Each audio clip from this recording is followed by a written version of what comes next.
Neste curso, nesta aula, trabalhamos com a questão relacionada ao corpo humano, não é? Ao funcionamento do corpo humano.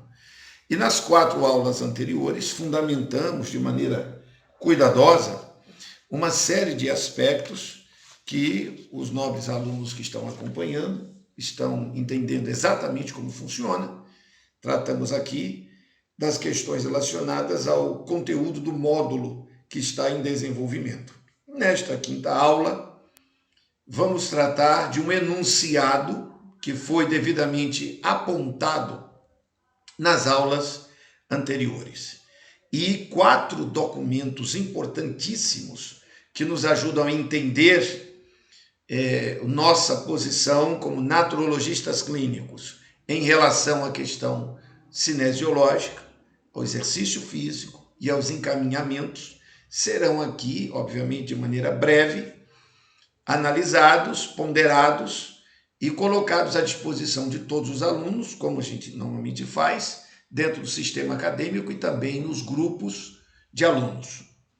O primeiro documento, para nós darmos logo início, e vamos diretamente ao ponto que nos importa, o primeiro documento é um caderno de atenção básica, que faz parte de um colegiado de materiais, um colégio enorme, uma bibliografia excelente. E quando digo colegiado é porque existe realmente um grande corpo de professores, doutores, especialistas no Ministério da Saúde que produzem esses materiais que vamos aqui observar. Materiais todos esses gratuitos, que qualquer pessoa pode encontrar no site do Ministério da Saúde, na área de atenção primária da saúde. E esse primeiro caderno é o acolhimento, veja o nome aí, acolhimento à demanda espontânea. E vamos entender de maneira breve, obviamente, por conta do tempo, e porque esse material está à disposição para que todos possam analisá-lo, estudá-lo e dominá-lo. O que é acolhimento à demanda espontânea? Quando é que o naturologista no consultório se depara com esta situação? Então vamos aqui com calma observar o documento. Ele foi produzido em 2013, vocês estão observando, é um caderno de atenção básica, número 28, esse é o volume 1, não é? Está aqui, ó. Venda proibida, observe aqui na parte de baixo, venda proibida. Ele é um material gratuito, Uma grande equipe, desde 2011, trabalhou neste material. Você tem uma exposição, e aí vamos ao sumário. É aqui onde está o conteúdo que eu pretendo apontar. Veja, inicialmente o documento trata sobre o que é o SUS, o que são redes de atenção e o que é atenção básica de saúde pública. E na sequência vem então o tema principal, acolhimento na atenção básica. Vamos já considerar isto. No 3º capítulo, a reorganização do processo de trabalho e o acolhimento da demanda espontânea de atenção básica. Esse capítulo 3 eu não vou tratar nesta aula, porque ele é muito específico para as cenas que são conectadas ao ambiente público. Nós temos no nosso curso de naturologia clínica uma disciplina que discute essa demanda, essa dinâmica dentro do nosso espaço de trabalho.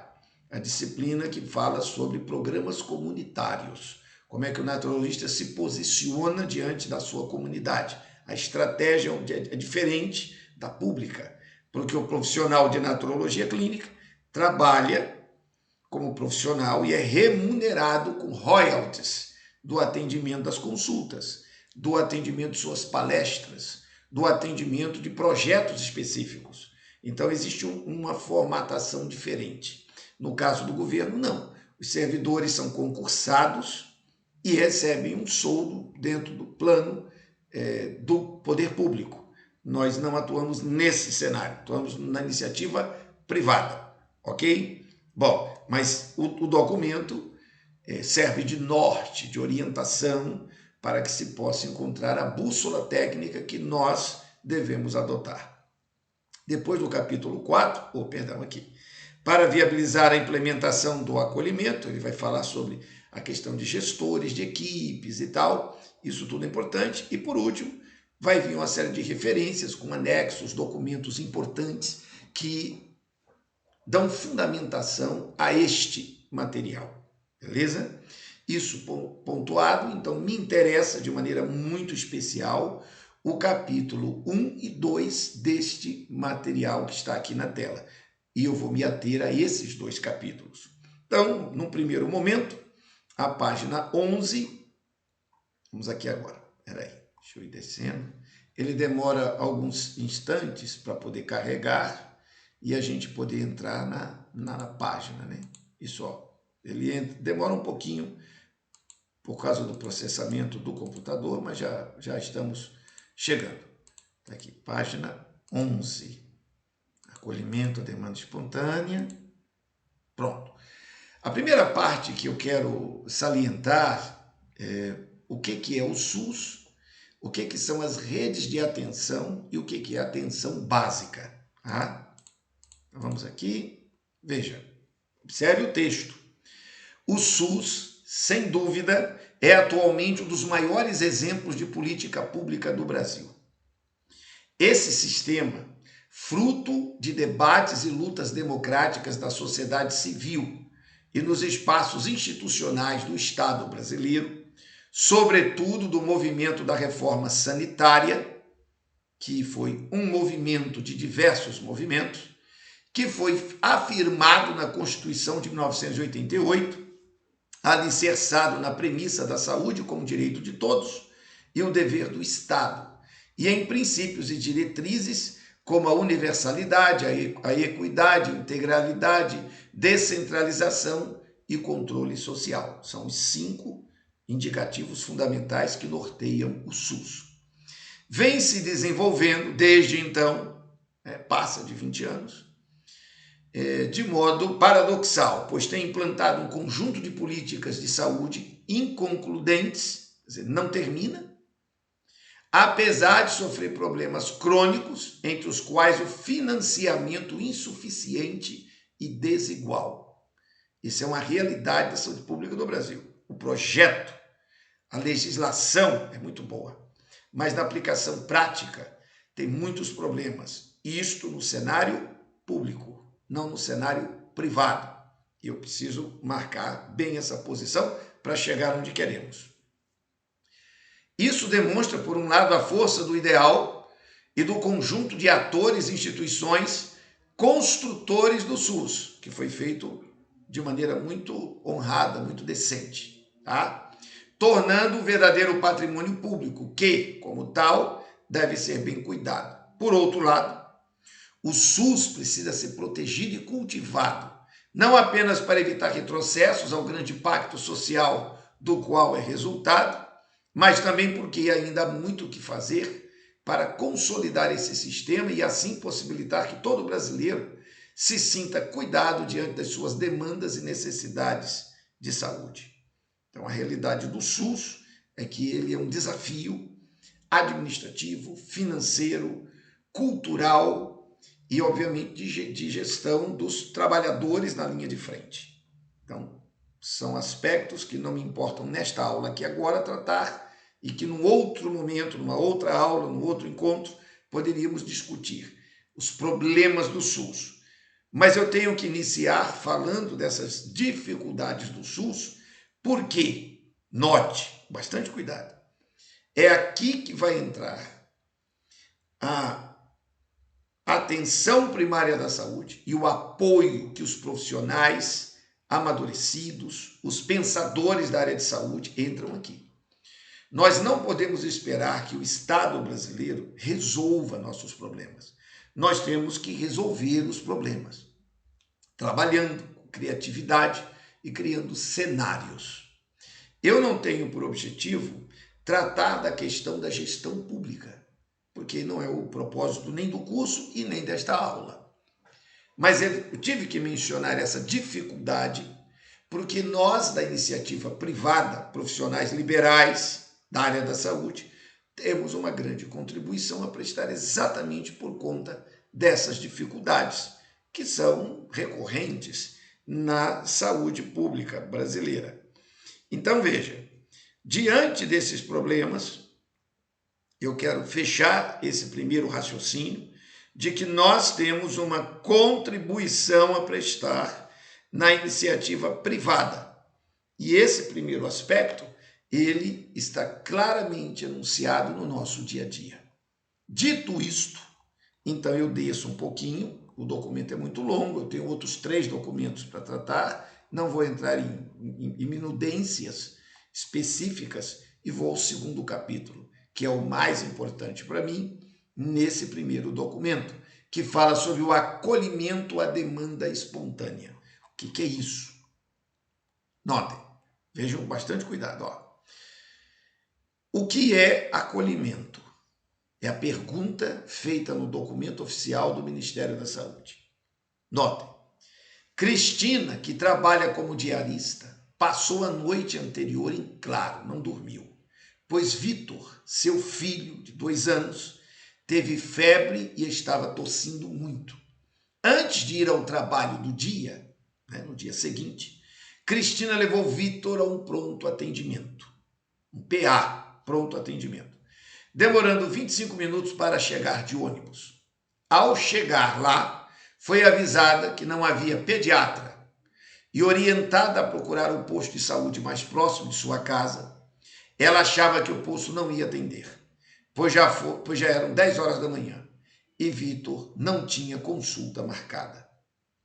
Ao chegar à unidade de saúde da família, informando que o pronto atendimento a encaminhou com o filho, dissera a ela que o acolhimento era das 7 às 9. Raivosa, Cristina resolveu levar o filho a um pronto-socorro mais distante. Perdeu o dia de trabalho, mas então conseguiu o atendimento. Existem várias definições de acolhimento, tanto nos dicionários quanto em setores como a saúde. A existência de várias definições revela os múltiplos sentidos e significados atribuídos a esse termo, de maneira legítima, como pretensões da verdade. Ou seja, o mais importante não é a busca pela definição correta ou verdadeira de acolhimento, mas a clareza e explicitação da noção de acolhimento que é adotada ou assumida situacionalmente por atores concretos, revelando perspectivas e intencionalidades. Ou seja, quando uma pessoa procura você para ser atendido, ela quer ser atendida. E ela tem que ser acolhida nesse atendimento.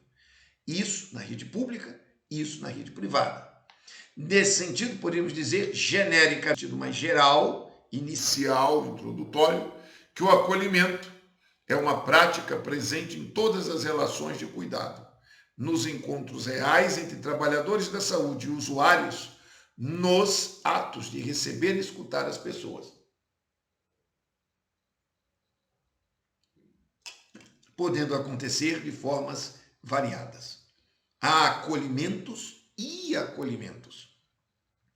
Bom, ele não é bom ou ruim, e sim uma prática que exige construção de relações de cuidado, de atendimento, de atenção, certo? Em vez de perguntar se em determinado serviço há ou não acolhimento, talvez seja mais apropriado analisar como ele acontece. E esse acolhimento se revela menos no discurso sobre ele, e sim na prática. Então, parece estranho termos que falar sobre uma questão que pareceria óbvia. Se eu tenho um consultório, eu estou ali para atender as pessoas. Mas vejam, onde é que está a importância? As pessoas estão sofrendo, as pessoas estão vivendo uma tragédia no atendimento público. Quando você se coloca para atendê-las, isso deve suprir essa necessidade que a comunidade, que a sociedade brasileira tem, de um atendimento de alta qualidade. Entendem isso? Então, este é o primeiro grande aspecto. O segundo grande aspecto. O seu atendimento, o seu acolhimento, ele deve ser muito sério, ele deve ser muito responsável e ele deve ser extremamente técnico, profissional, porque as pessoas estão aborrecidas por um cenário em que as coisas não funcionam bem, como vimos no argumento anterior. O meu primeiro argumento, baseado no texto que estamos examinando, é de que nós temos um SUS cheio de problemas, cheio de dificuldades. Então, o atendimento público não é bom. As pessoas vão procurar o campo privado. Os naturologistas precisam ter um acolhimento sério, responsável e técnico. E isso está definido nas diretrizes desse documento intitulado Acolhimento à Demanda Espontânea. As pessoas vêm atrás de nós em busca desse socorro. Agora veja,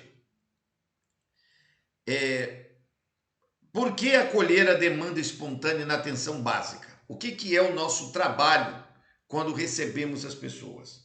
Veja, nós não somos médicos, nós não somos cirurgiões, nós não estamos no nível terciário do atendimento. Nós não estamos no nível secundário do atendimento, que é aquele ambulatorial em que a pessoa fica em observação para uma possível internação ou não. O nosso trabalho em atenção primária da saúde, atenção básica, ele constitui-se de 2 pilares. Primeiro, prevenção. O nosso discurso é preventivo. Segundo, mudança do estilo de vida. Eu espero que isso, pelo amor de Deus, fique muito claro. Nosso trabalho é prevenção e mudança do estilo de vida. Isso está na portaria 849 de 2017 do Ministério da Saúde. O naturologista clínico tem que respeitar os limites que estão determinados em documentos legais. E aí, algumas razões existem para que pensemos, analisemos o que significa essa demanda espontânea, não é? As pessoas vêm atrás de nós em busca de alívio para seus sofrimentos. Nós não curamos as coisas. A cura depende de uma série de fatores, sobretudo de cumprimento de um protocolo, de alinhamentos de comportamento. Isso eu não posso garantir que o outro vai fazer, que o meu cliente vai obedecer o planejamento. Mas eu posso motivá-lo, eu posso usar de criatividade para mantê-lo sempre positivo, no sentido de libertar-se dos problemas de saúde que o afetam, ok? Então veja, o primeiro grande aspecto, a despeito da existência de formas cientificamente fundadas na definição objetiva das necessidades de saúde e de diversas formas em que a gente lida com elas, é preciso entender que a ciência e os profissionais de saúde não são os únicos definidores das necessidades de saúde. Queiramos ou não, o cidadão que vem para o atendimento define consigo próprio, com formas e graus variados, o que é saúde para ele. O que nós da naturologia clínica vamos fazer? E aí está um ponto importante. Veja, isso é muito importante de observar. Nós vamos analisar no que nós chamamos de individualização do cliente, cada pessoa é uma realidade. Nós vamos procurar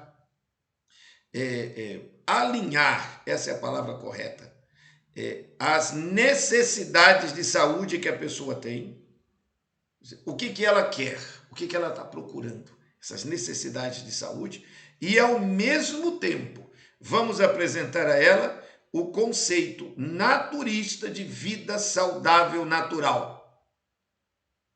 Ok? Então, anote aí. O primeiro grande aspecto que nós vamos adotar é este. Nós vamos fazer com que a pessoa perceba que o que ela procura deve se harmonizar com a ciência, com conhecimento claro da homeostasia, do fluxo dos emunctórios, do equilíbrio entre acidose e alcalinidade e da pureza do sangue. E para que isso aconteça, alguns comportamentos precisam ser estabelecidos.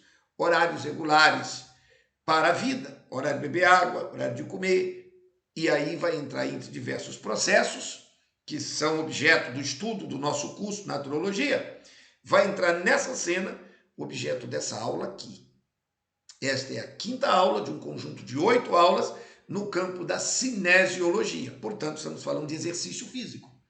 E aí aqui vai entrar a percepção, a necessidade de trabalhar exercício físico com este cliente. E notem, eu estou seguindo recomendações claras na tela do Ministério da Saúde, ok? Bom, então primeiro passo, alinhar as necessidades de saúde que o cliente diz que tem, quais são os problemas que ele tem.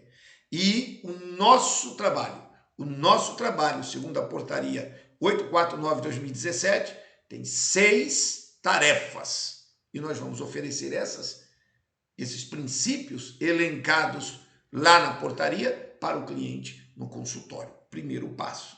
Segunda razão, diz aqui o texto, observe. A segunda razão, aqui, ó. Tá vendo aí? Eu estou sublinhando na tela. É que vários tipos de demanda podem, em grande parte, ser acolhidos e satisfeitos na atenção básica, inclusive em modalidades de tecnologias leve e duras, como conhecimentos, protocolos, até duras, com materiais, equipamentos. Isso, o SUS. No nosso caso, nós temos um direcionamento. E aí, eu tenho aqui um ponto importante, veja. Em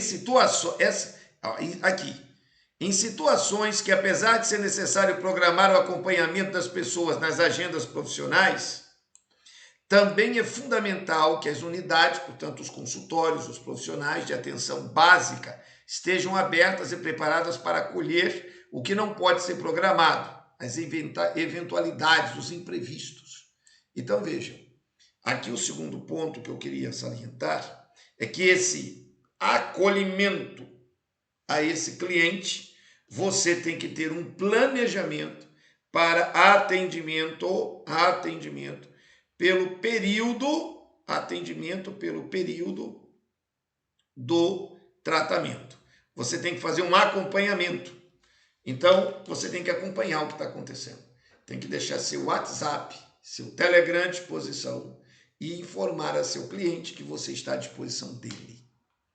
Porque você traçou um plano no protocolo e ele espera que você acompanhe. Beleza?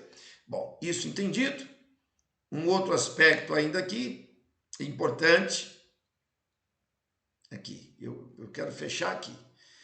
Outra razão é que muitas vezes, nesses momentos do acolhimento, do acompanhamento, o sofrimento dos clientes são fundamentais para a criação e fortalecimento de vínculos. São momentos em que eles se sentem comumente desamparados, desprotegidos, ameaçados, fragilizados. Nessas situações é bastante razoável que muitos deles recuam às unidades de atenção básica, eles vão procurar socorro. E aqui eu quero fechar esse bloco com um ponto muito importante. Eu vou chamar assim, a empatia no sofrimento do cliente. A empatia no sofrimento do cliente. Nós, da naturologia clínica, não carregamos o sofrimento do outro, mas nós estamos ali para contribuir com seu alívio e enfrentamento. E nesse primeiro ponto de 4 pontos, minhas aulas aqui tem sempre 4 títulos. Eu vou usar 4 apostilas, 4 livros. O primeiro é esse. O que é mais importante neste primeiro, que acabo de apresentar aqui para vocês, é que existe nesse primeiro grande aspecto, né, desse material que eu acabo de mostrar aqui, ó. Veja bem aqui, ó, esse material aqui. Só um instantinho para carregar.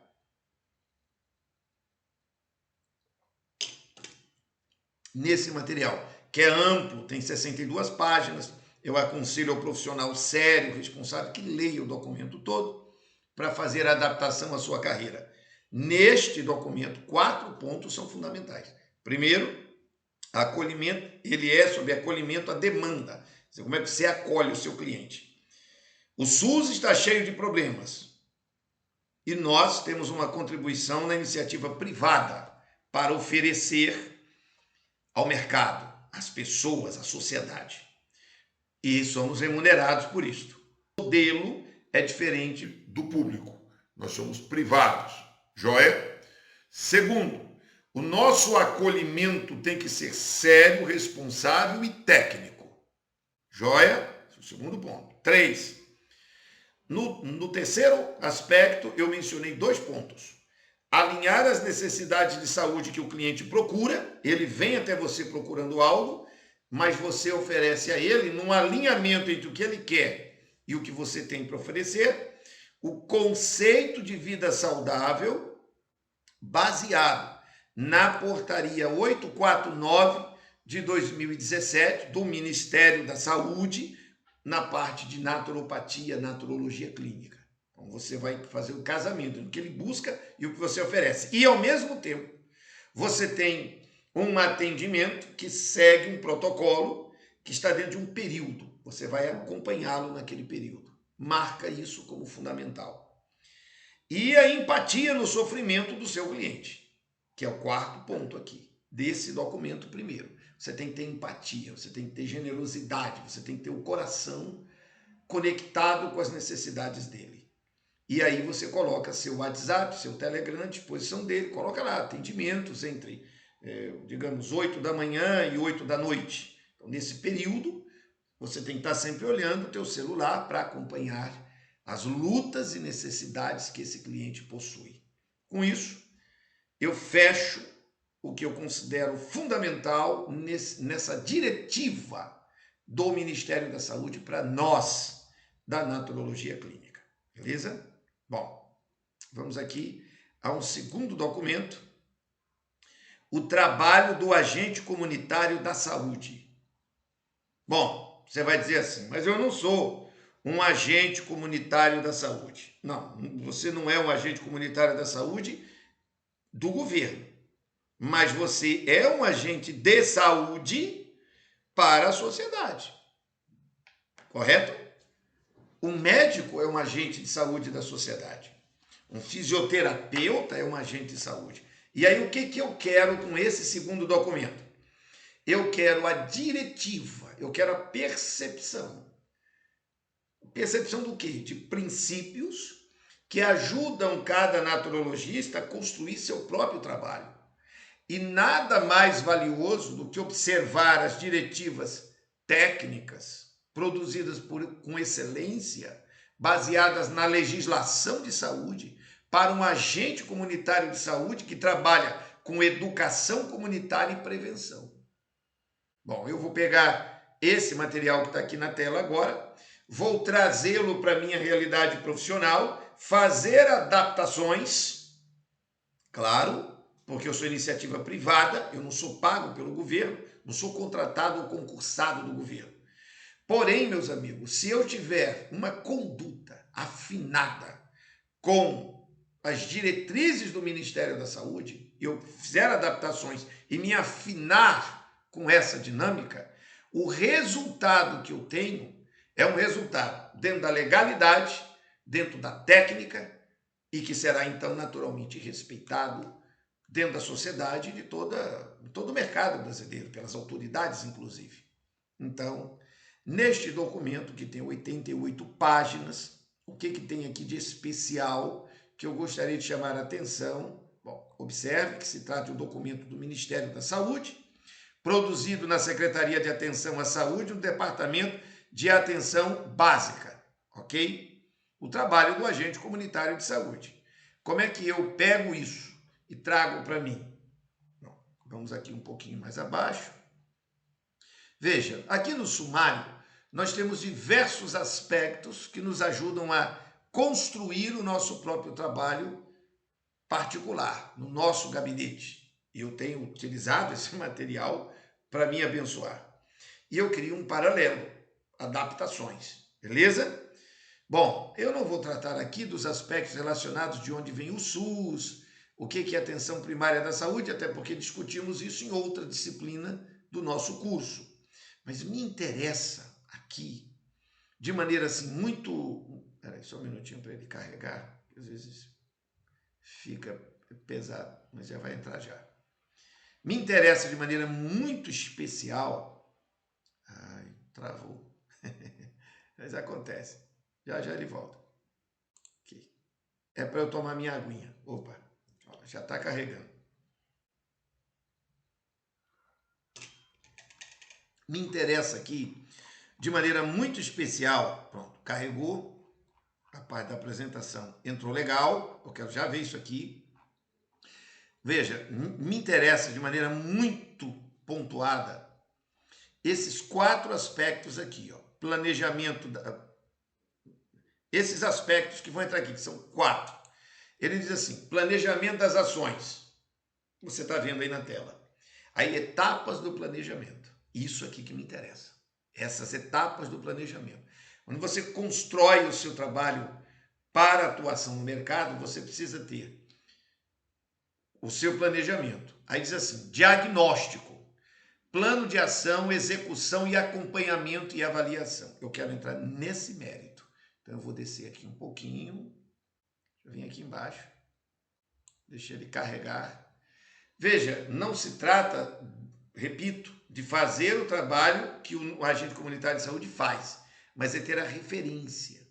Tudo nosso que é procurado dentro dos trabalhos do Ministério da Saúde cria credibilidade, entendeu? Se você ordenar o seu trabalho. Bom, chegamos aqui à página 61. Ai, meu filho. Ó, planejamento das ações, que é o que mencionei há poucos instantes.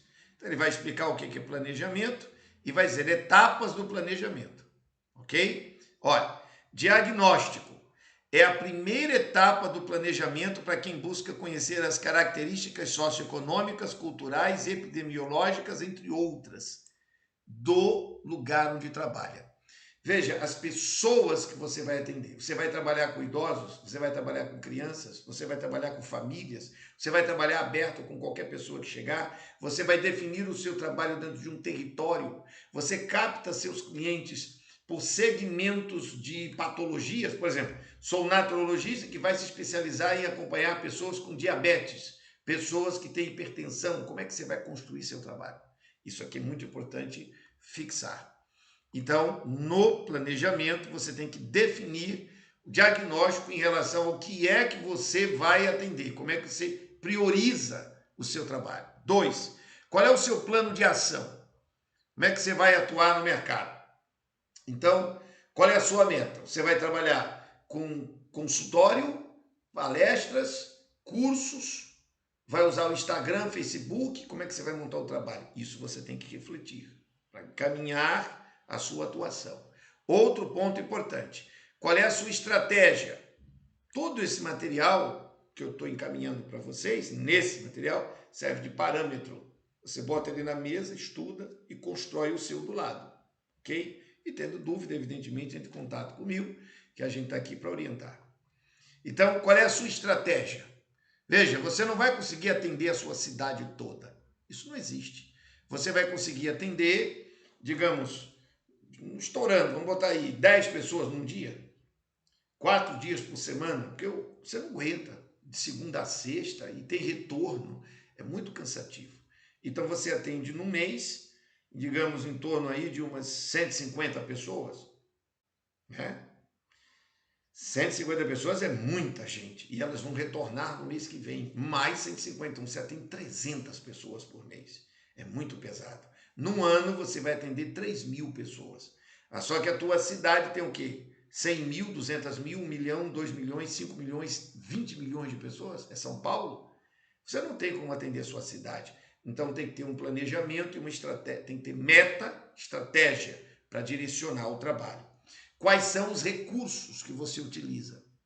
Recursos humanos, visuais, consultório, tem uma sala de aula do lado, como é que você constrói isso?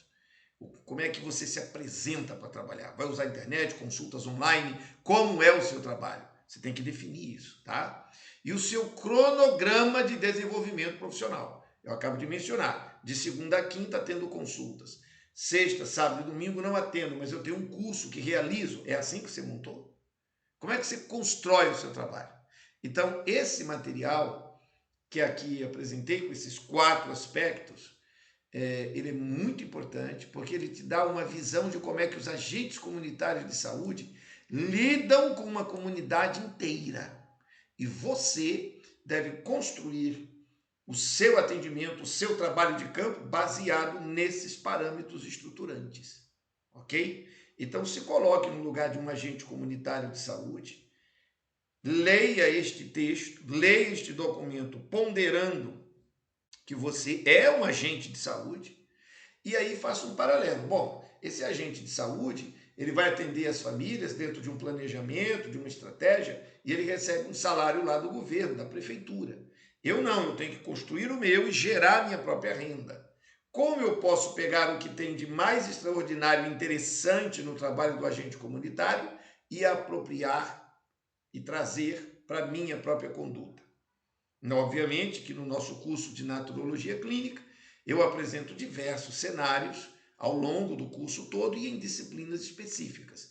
Nesta aula aqui, em cinesiologia aplicada, eu tenho que mencionar isso, porque eu estou encaminhando um argumento que vai vir à mesa daqui a poucos instantes no terceiro bloco. Fecho o segundo, disse o que precisava pontuar com vocês, e agora nós vamos ao terceiro, que é este aqui. Não, acolhimento espontâneo já foi. Aqui, saúde mental.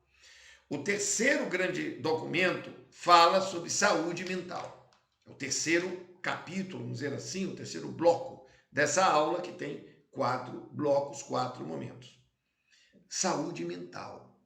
Vejam, quando nós falamos de cinesiologia, nós mencionamos que cinesiologia é uma cena ampla.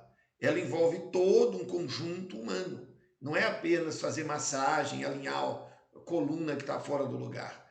Muitas dessas pessoas sofrem de problemas da coluna, por exemplo, a grande maioria, por causa de problemas emocionais. E isso foi citado numa das aulas anteriores, de maneira bem marcante. Mostramos uma tabela, cada vértebra tem uma conexão direta com sentimentos. Isso é um campo de investigação fantástico para que você possa buscar entender.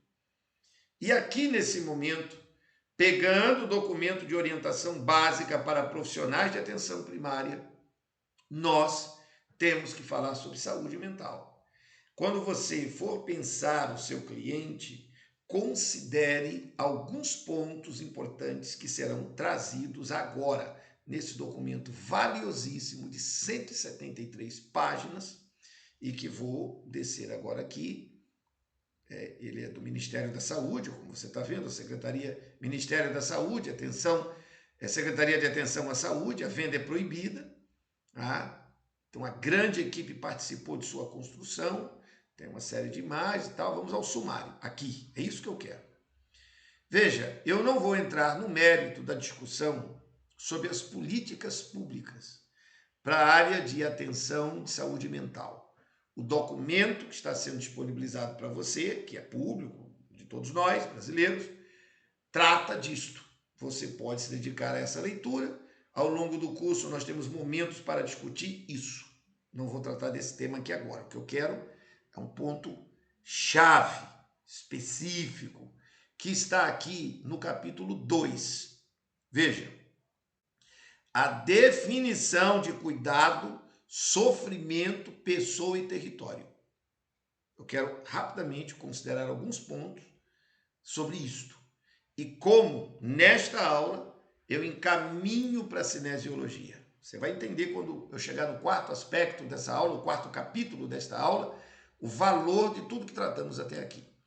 Então você tem, em direção a novos objetos de cuidado, o cuidado do sofrimento das pessoas, o sofrimento emocional, o que é uma pessoa, o que é sofrimento, o que é cuidado e os territórios existenciais e a coesão social. Vamos à página 29 desse documento. Espera aí, deixa eu descer aqui um pouquinho. Aonde está? Ele demora só um instante para carregar, mas vai ser ligeiro. É assim mesmo. Até que está carregando bem rápido. Aqui. Pronto, cheguei. Página 29. Aqui. Em direção a novos objetos de cuidado em saúde, pela vida da atenção básica, cuidado do sofrimento das pessoas. Eric Cassell, importante médico de família americana, aponta para o fato cotidianamente observado de que existem pessoas que sofrem e não estão doentes de uma doença, digamos assim, fisicamente identificável. E muitas podem estar gravemente doentes, enfermas, e mesmo assim não sofrer. A partir daí, a obra de Cassell direciona-se a construir esse novo modelo e nos ajuda a compreender que se trata cuidar das pessoas que sofrem. Note que curioso. Ao longo do capítulo, que se enuncia aqui, que eu apresento a vocês, vai se tratar sobre isso.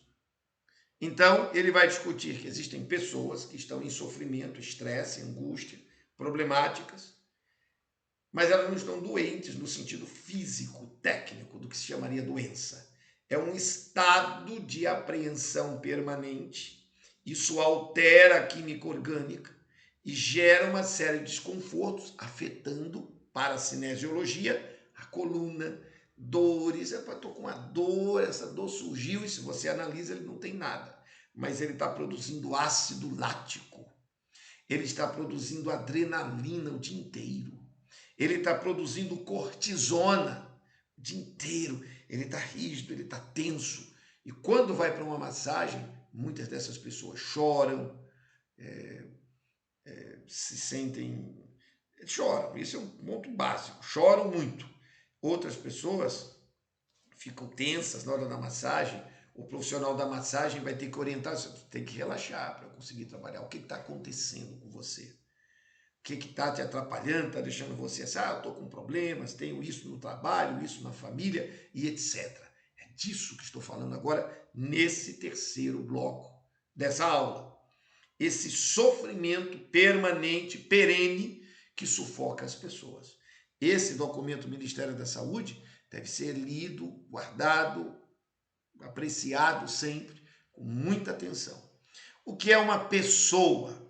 Seguindo a linha deste Eric Cassel, que é um grande pesquisador e médico do setor, toda pessoa tem uma vida passada e memórias de uma pessoa com tudo que ela viveu. Aprendeu e experimentou, fazem parte de sua vida presente, de como ela enxerga o mundo. Roubar das pessoas seu passado, negar a verdade de suas memórias ou zombar de seus medos e preocupações fere a pessoa, fere essas pessoas. Uma pessoa sem passado é incompleta. Então, muitas vezes, essas angústias estão presentes na massagem, estão presentes no trabalho para realinhar, porque as emoções desconectam vértebras, tensa, deixa ele tenso. Toda pessoa tem uma vida futura, em que deposita seus sonhos, expectativas e crenças quanto ao futuro, que influenciam muito a vida presente. Muitas vezes, um grande sofrimento pode causar temor em perder essa sua vida futura em virtude de problemas de saúde no presente, e que é uma herança do passado. Percebe a necessidade da empatia e da sensibilidade terapêutica que você tem que ter no consultório, quando conversa com o teu cliente? Isso é fundamental, porque o movimento dele, presta muita atenção nisso, o movimento do corpo dele identifica exatamente esse estresse, essa angústia, essa depressão, que é fruto de um cenário da construção da própria vida que não vai muito bem. E aí onde a visão naturológica clínica fará o seu diferencial, a visão do todo. Meu amigo, eu não consigo melhorar você se você não prestar atenção a alguns aspectos. E aí entra a conexão, que chamamos de impacto psicossomático. Aquilo que acontece no campo não físico afeta o físico. Nós vamos sugerir, por exemplo, durante esses primeiros 30 dias de tratamento, em que eu preciso desintoxicar um pouco o seu corpo, com a mudança de alguns hábitos, colocando água, alimentos mais naturais, eu preciso que você leia um livro. Por exemplo, vou citar aqui rapidamente um título, Como Evitar Preocupações e Começar a Viver, de Dale Carnegie. Estou citando o nome dessa maneira porque fica fácil para você identificar. Dale Carnegie. Mas a gente diz Dale Carnegie. Tá certo? Está escrito. Como evitar preocupações e começar a viver. Isso, a minha pessoa, por exemplo, eu fui beneficiado por este livro 2 vezes em momento de grande aflição na minha vida, em que eu precisava ter serenidade mental para lidar com o problema. E me salvou a vida ali, a leitura desse livro. Um outro livro maravilhoso do escritor Andrew Mathews, Siga Seu Coração. Também me ajudou muito. Tem muitas outras obras, citei essas duas, por quê? porque você vai orientar o cliente. A gente tem no curso de Naturologia sugestão de 7, 8, 10 obras muito valiosas. Você cita para ele, você vai ter que ler isso, porque senão não consegue, nós não vamos conseguir relaxar o teu corpo. E isso não é um processo de uma sessão. Isso é uma autoconsciência dentro de um período de 30, 60, 90 dias. Daí que o tratamento naturista leva esse tempo, ou mais, 6 meses, para poder levar o cliente à autoconsciência e à busca de sua própria cura pela mudança do estilo de vida que está ruim, do projeto de vida ruim e que precisa se tornar um projeto de vida saudável. Joia? Bom, isso dito, o capítulo vai desenvolver o tema de maneira profunda do que é uma pessoa, vai discutir o que é o sofrimento. E ele vai ampliar essa noção de sofrimento, dizendo que o sofrimento não é o mesmo que dor, embora a dor possa levar a sofrimento. Mas não é qualquer dor que nos faz sofrer. Da mesma forma, o sofrimento não equivale a uma perda, embora uma perda possa nos fazer sofrer. O que é sofrimento? Fica aí a dica para que você possa ler o documento, senão você não perde o brilho. Leia, medite, e tendo dúvidas, entre em contato com a gente pelos canais de comunicação para a gente conversar um pouco sobre o que é esse sofrimento. Nós temos excelentes professoras que trabalham essa questão emocional no nosso curso e discutem o problema do sofrimento emocional. Tá? Bom, e o que é cuidado? Cuidado acontece na justa medida em que você trabalha a autoconsciência do indivíduo para que ele possa se libertar da causa do sofrimento. Entendeu? Bom, entendido esse aspecto, eu fecho o terceiro momento, pontuando de maneira muito clara as 3 etapas. O que é sofrimento? Não, perdão. O que é a pessoa? O que é sofrimento e o que é cuidado. Quer dizer, esses momentos, né? O que é a pessoa, o que é sofrimento e o que é cuidado. Cuidado nós falamos no bloco anterior. É a atenção técnica, séria, profissional, seguindo um protocolo. Esse cuidado e a firme diretiva mental que você, naturologista, tem, encaminha o cliente para o sucesso que é a recuperação de sua saúde. Fechou? Muito bem. Vamos ao quarto e último aspecto desta aula. E aí sim eu posso então entrar muito valioso, muito importante, que é o Guia da Atividade Física para a População Brasileira. Este material eu vou enunciar aqui nesta aula e na próxima aula, que é a 6ª aula, eu vou aprofundá-lo. Eu não vou aprofundá-lo aqui agora, eu vou dar uma trabalhada melhor nele na 6ª aula, que vem na sequência. Nesse material, Guia de Atividade Física para a População Brasileira, eu vou apenas apresentá-lo, mas não vou discuti-lo, certo? Então, essa nossa quinta aula aqui hoje, ela discute essa percepção. Vamos lá. O Ministério da Saúde criou esse documento agora em 2021, então ele é bem recente, nós estamos em 2022, quando eu gravo esta aula, Guia de Atividade Física para a População Brasileira. Está vendo aqui, ó, tudo do Ministério da Saúde, a venda é proibida, portanto, distribuição gratuita. Qualquer um pode baixar, utilizar. Ele vai discutir, entendendo a atividade física, ele vai discutir atividade física para crianças até 5 anos, vai discutir atividade física para crianças e jovens de 6 a 17 anos, atividade física para adultos, para idosos, educação física escolar, atividade física para gestantes e mulheres no pós-parto e atividade física para pessoas com deficiência. Documento maravilhoso, com diretivas muito importantes, que o naturologista deve ler para saber como encaminhar. Anote. Como é que eu vou encaminhar quando eu encontro escoliose, lordose, cifose, beleza? Mas eu preciso ter a visão. Eu não vou orientar exercício. Você vai fazer esse exercício, aquele exercício, a menos que eu tenha cursos específicos. Você tem um curso de yoga, você é praticante de yoga, faz parte de um grupo, de uma escola, tem uma certificação de yoga técnica, que compreende músculos, tá? Tem, beleza, você agrega esse valor ao seu consultório. Então você, olha, eu sou naturologista e tenho também uma formação na área de yoga e vou te orientar aqui a acompanhar alguns exercícios, ou se você é yoga de verdade, você tem no seu consultório o seu espaço para trabalhar seu cliente. Você realmente domina Pilates? Foi para o Instituto Pilates, fez curso, está treinado, tem a habilitação para atuar nesse setor? Tem. Faça, porque você tem habilitação. Você não tem essa habilitação, não tem esse treinamento, vai encaminhar. Você pratica calistenia? Não. Como é que você quer? Vou te dar aqui uma tabela de exercícios.